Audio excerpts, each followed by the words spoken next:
Saya yakin apa yang kita lakukan itu niatnya bagus kok gitu.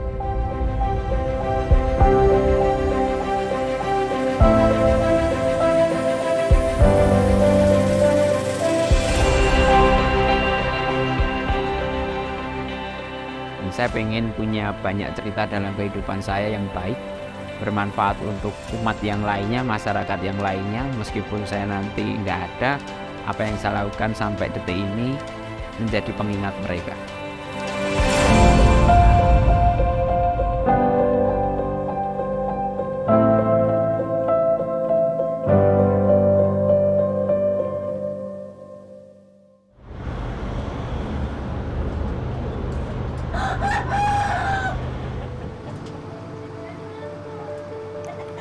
Triyono lahir dengan kondisi sempurna sebelum wabah polio menjangkit di tubuhnya.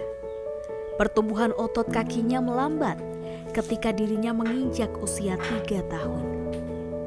Namun kenyataan bahwa ia harus menjadi disabilitas daksa tidak menyurutkan semangatnya untuk terus berinovasi dan mengembangkan usaha.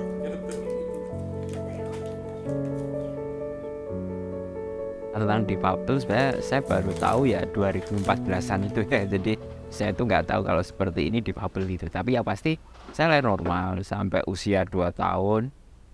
Mulai penurunan fungsi kaki itu di usia 3 tahun menuju 5 tahun. Jadi tidak dari lahir. Triyono kecil tumbuh di tengah keluarga yang hangat. Ia memiliki kedua orang tua yang mendukung penuh dan menyertai energi positif yang ia bawa hingga sekarang. Tidak ada unsur diskriminasi. Lingkungan teman-teman yang suportif mewarnai masa kecilnya dengan penuh kegembiraan. Saya pengen sekali main bola gitu. Jadi momen yang paling sangat menarik dan saat itu paling bahagia itu ya saat saya bersama teman-teman main bola gitu. Kebetulan saya mainnya kan nggak pakai kaki gitu. Jadi pakainya tangan. Akhirnya semua pakai tangan. Harusnya kan handball kan itu. Tapi jadi seru gitu. Jadi semua pada main bolanya pakai tangan sambil merangkak gitu. Hampir tiap hari, apalagi kalau hujan gitu. Wah, itu momen paling seru. Triyono sempat mengenyam pendidikan di Teknik Elektro Universitas Diponegoro Semarang. Namun kondisi fisik yang ia alami menyulitkan dirinya untuk berkegiatan di kampus dan bekerja di bidang tersebut. Triyono akhirnya memutuskan pindah dan melanjutkan studinya di Fakultas Peternakan Universitas Negeri 11 Maret Surakarta. Dari waktu itu undip saya sudah nyoba, ternyata medannya berat dan saya pengen pindah lagi ke UNS. Waktu itu pengennya sih ke dokteran gitu ya. Selama mengenyam pendidikan strata 1 di UNS, Triyono juga giat mengembangkan kemampuannya dalam berorganisasi. Ia memilih terjun ke Senat dan menjabat Sekretaris Jenderal, yang kemudian membuatnya lebih percaya diri dan mampu membangun relasi. Namun ternyata tak hanya itu. Keputusannya untuk masuk Senat dan menjabat Sekretaris Jenderal ini pun ia jadikan sebagai tempat pertahanan setelah pihak kampus menyaksikan kondisi fisik yang ia alami. Tekadnya yang begitu kuat untuk terus menimba ilmu membuatnya harus menyetujui kesepakatan untuk sukarela mengundurkan diri apabila pada akhirnya ia tak mampu mengikuti perkuliahan sampai akhir. Karena kondisi saya seperti ini, jadi dari pihak kampus itu, fakultas ya terutama, menyaksikan apakah saya mampu mengikuti kuliah apa enggak gitu ya.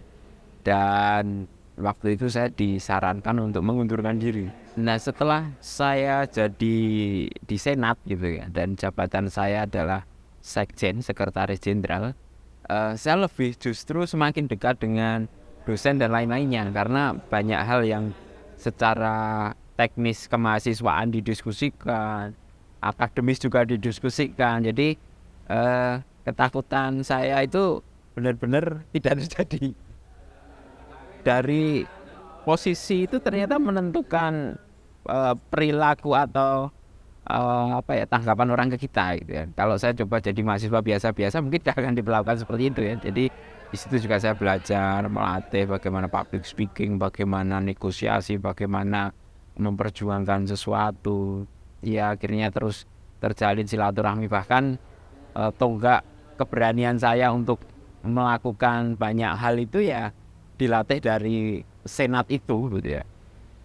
Kemampuan saya berdebat, kemampuan saya berinovasi untuk ngeyel lah ya, ya mempunyai sesuatu ya kita ngeyel untuk membuktikan itu ya diawali dari senat itu. Triyono dikenal sebagai sosok yang penuh semangat dan etos kerja yang tinggi. Cetusan transportasi khusus difabelnya berhasil mendulang banyak prestasi dan memberi manfaat bagi mobilitas para difabel. Hal ini tak luput dari peran orang tua yang terus mendorong semangat juangnya dalam berkompetisi.